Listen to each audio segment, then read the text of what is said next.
John Dramani Mahama ne nan baako ɛhyɛaseɛ esi Frasta House pɛ ɛna ɔhyɛaseɛ team sɛ wo katasehyɛ ne prɔyɛ wɔ sika ne dwurim ne nneɛma bi afɔfɔ ho ɛne ɛbɔmɔden oral team ɛne ɛno nam so ma kyɛ sɛ domkum a wɔ mmarahyɛ badwa fie kan sisu pipɔ sɛ that oral team before sɛ John Dramani Mahama ebesua na ɔteyɛ enti enimu saa brɛ no na wɔn so afenem enti enimu woyɛ bipini omofrɛ wa enko nsi ho mfi wo mo bomi fi taduku ene adidi mu a na abusua de agiti bi ni sɛ Hana Idris ai John Dramani Mahama Ghana president ayi ni sɛ omaboa no education sector ho ɛna de atete ne sɛ Cantonments asase papra pa da ho abɛka sɛ aban de yɛ sɛ an MPP for to aban sɛ ase ne ade Hana Idris baako just say asase yantam da Cantonment ho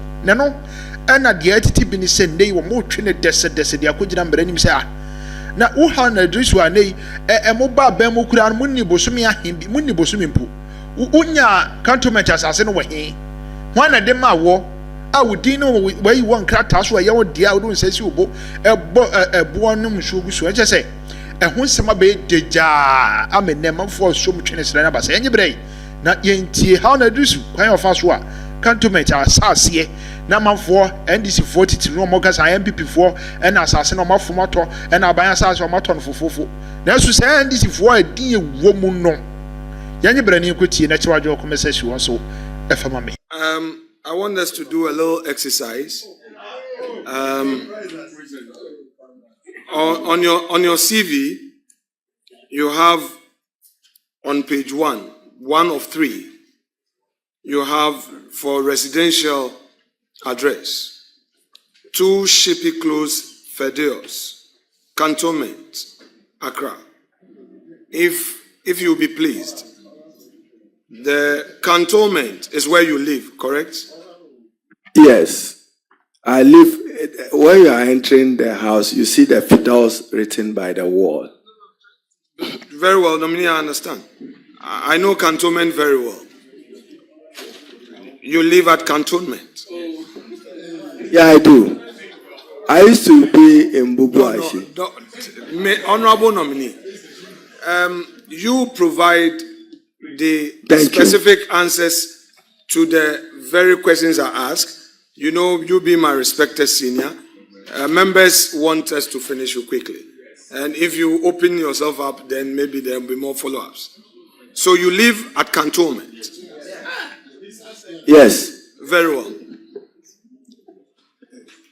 Now, this residential facility, this property, is it a rented property or it is your house?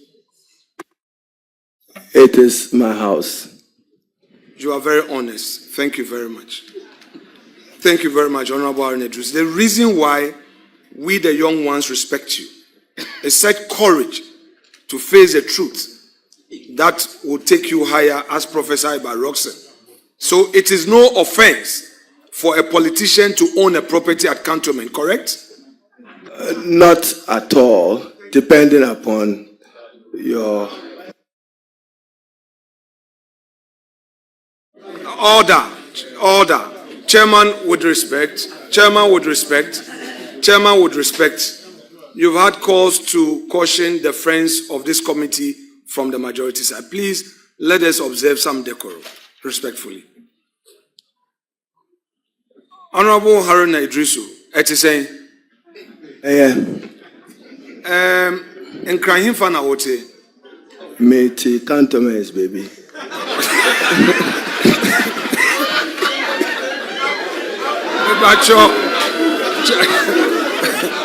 Chairman, Mr. Chairman, that's not allowed by our rules. Mr. Chairman, because Mr. Chairman, I tried the tree with you because on your CV. Oh, colleague, on his CV, we are not done. Chairman, these your friends.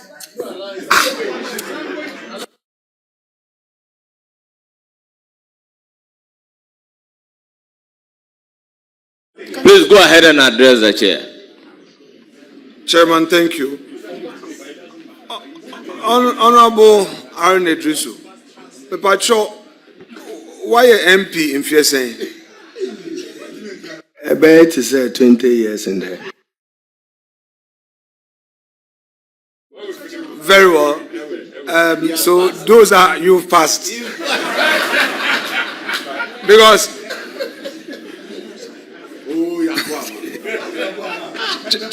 Honorable nominee, you say on your CV that you speak English, Dagbani, Hausa, and Twi. That's true. I am thus far impressed with your Twi. I'm sure that there is a Southern inspiration. That's Parliament House. Parliament House. My wife, Mary, Safwa Yebua. Oh, very well. Sometimes when I'm coming out, I don't know about church, me say, Chino, Messia, Namin Bowadin, Namin Kanaye.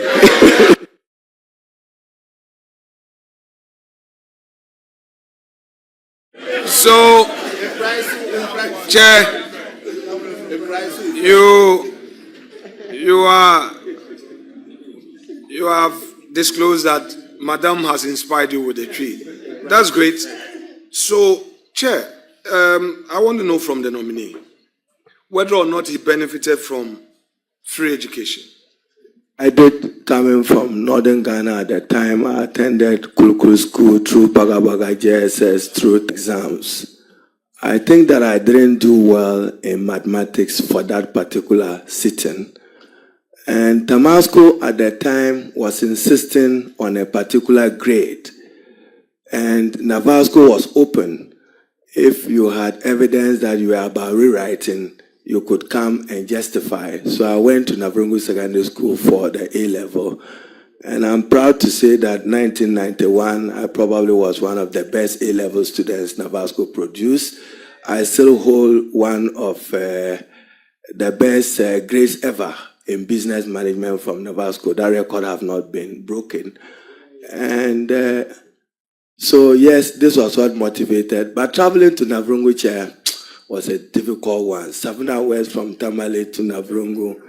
And then you are carrying your gari in a chop box. You are not sure of the metro mass. It was, we have survived and we have come a long way. Thank you, Chair.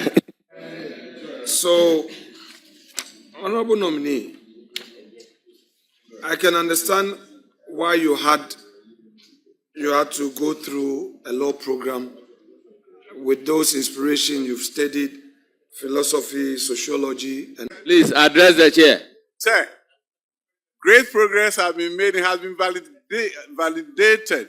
It has been validated around the world. STEM education in Ghana. I want to ask the nominee what plan his soon-to-be ministry is going to do about STEM education. Thank you, Chair. Thank you, members. Thank you, Honorable. The significant thing for the NDC and President Mahama, as far as education is concerned, is for us to contribute meaningful to our national sustainable development efforts. At the tertiary level, emphasis will be on access, quality, and relevance. At the secondary level, emphasis will be on foundational learning in order that we can produce critical thinkers for the future. There will be a review of pedagogy and curriculum at all levels of education to meet the country's aspirations into the future and for meaningful contribution to our national development effort. I should note the effort you have done in getting STEM. We intend to build, at least in every region of Ghana, a model STEM school, which will carry from kindergarten to senior high school to produce men for the future of work. We appreciate that going into the future, we will need to train more people in science, information and communication technology, and engineering. In that respect, our universities will be expected to relate more to industry without compromising their core academic objective training models. Thank you, Chair. Any further questions? Yes, please. Honorable Chair, this House have had an opportunity to approve Getfund formula, which I've all lamented about capping and debate about uncapping. I want to know the opinion of the nominee. In the next budget coming up, what he intends to advocate for and push for in order to meet these aspirations of this House, which has been around for a long time. Thank you, Honorable Chair. Thank you very much, Chair, and thank you for the question. And for me, also nostalgic. Those days in 1997, I was one of the strong advocates with many of our colleagues around here to advocate for the establishment of the Getfund. Before then, tertiary education was largely public funded. Tuition remained free. There was no access even to private tertiary institutions. The Ghana Education Trust Fund has done its part. In the last few years, it has suffered because of the decision of then Minister of Finance to cap it. President Mahama and the Minister of Finance have gone public, and I join them in saying that we will uncap the Getfund to free additional resources to support robust infrastructure development. Indeed, mathematically, cap Getfund today is about $3.2 billion Ghana cedis, 3.2 billion Ghana cedis. Uncap it will make available to the Ministry of Education some 7.9 billion, which will accelerate expanded infrastructure. For instance, there are about 2,800 schools that needs to be fixed to deal with the problems of overcrowding. There are about 26,000 schools which has no changing facility for young girls for purposes of hygiene. There are about 780 schools that is required to expand access to junior high school. We will uncap Getfund. I would engage the Minister for Finance to do this as a matter of expediency, and for the President to engage with the IMF to review the memorandum which included the Getfund in the negotiations. President Mahama have said that he will review the IMF. So part of the review will be to uncap the Getfund and free those additional resources to support the country to rely on Getfund resources to finance education generally, in particular higher education. Please proceed to ask the question. Honorable Chair, I'm coming to you. in this great country, Ghana, the middle class has been squeezed for many years. Teachers, nurses have been squeezed, given the fact that majority of them have to find money to send their children to private school in our public schools. That at least in Greater Accra, you can see Accra STEM Academy. Please, order. Honorable Yusuf, I do not want to mention your name again.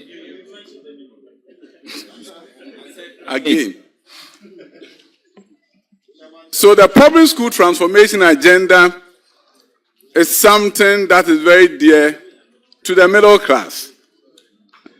Honorable Chair, I want to ask my soon-to-be Minister for Education, what are his ideas and opinions about making sure that children, all children, have quality public schools to attend, and that if a parent doesn't have the resources, they will not go and look for a loan to send their children to private schools. Thank you, Chair.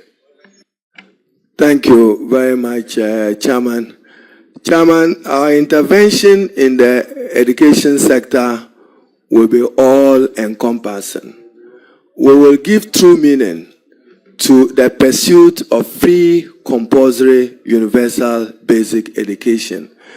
In my reading in the last few days, I have come to appreciate a major dichotomy which needs our urgent critical attention.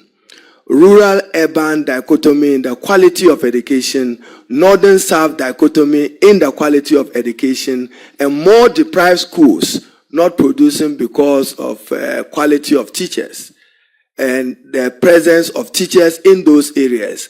I intend, even when we assume office to engage the Honorable Minister for Local Government as part of the financial realignment to get him to accept that teacher accommodation can be done by realigning common fund into building those for teachers in the rural areas.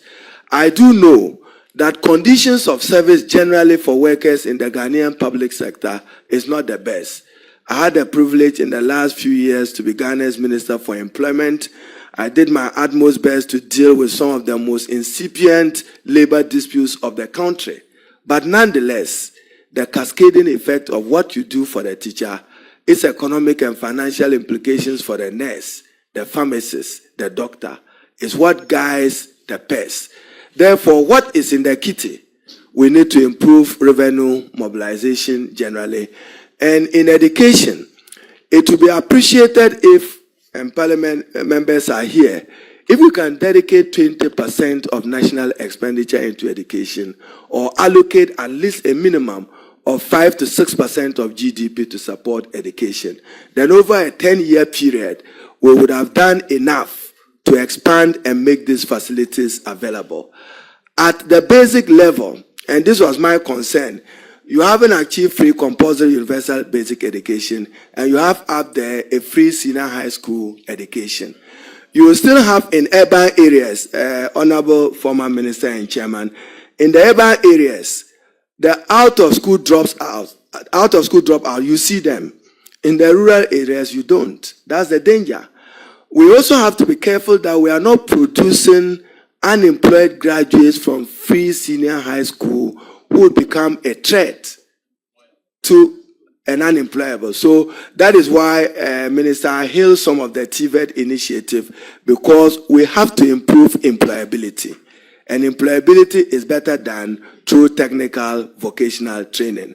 We will expand access to all TVET institutions. I'm aware that some of your initiatives were 30, 20, 40%, because you didn't have money because you capped Getfund.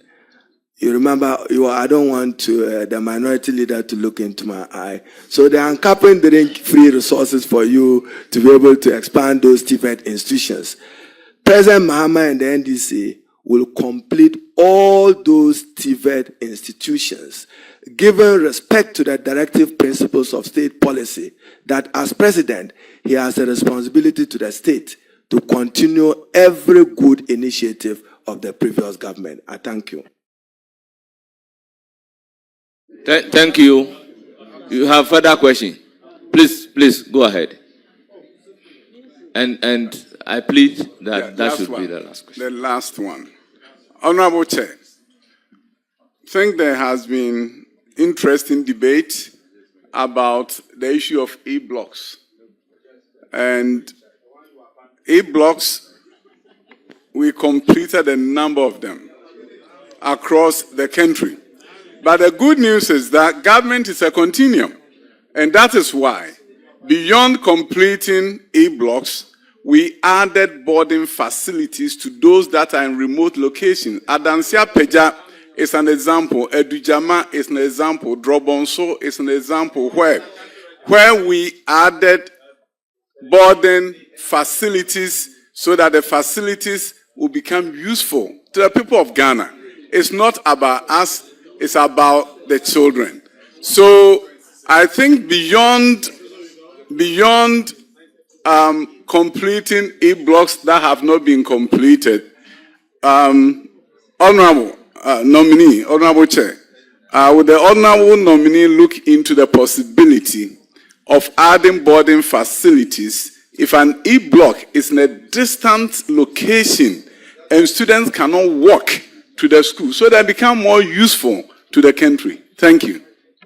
Chair, the government will have no difficulty at all accepting to work to add boarding facilities. Where my own personal experience during the campaign was a day I was driving from Yendi towards Miang, and you see a major E facility on the Miang Road. I saw school girls and boys walking the street from Yendi Kulkwin walking towards that area. That reminded me that if there's any opportunity to add a boarding facility to that, we should do that. And then also in Cherpune and also in Wulesi on the same road, I saw a facility where many of the catchment communities needed that. We would have no difficulty expanding boarding facilities where necessary. Ours is to expand access, ensure relevance and quality delivery by improving the conditions of service of teachers to the best that the economy can do, and to improve their quality through motivation. Thank you. Thank you very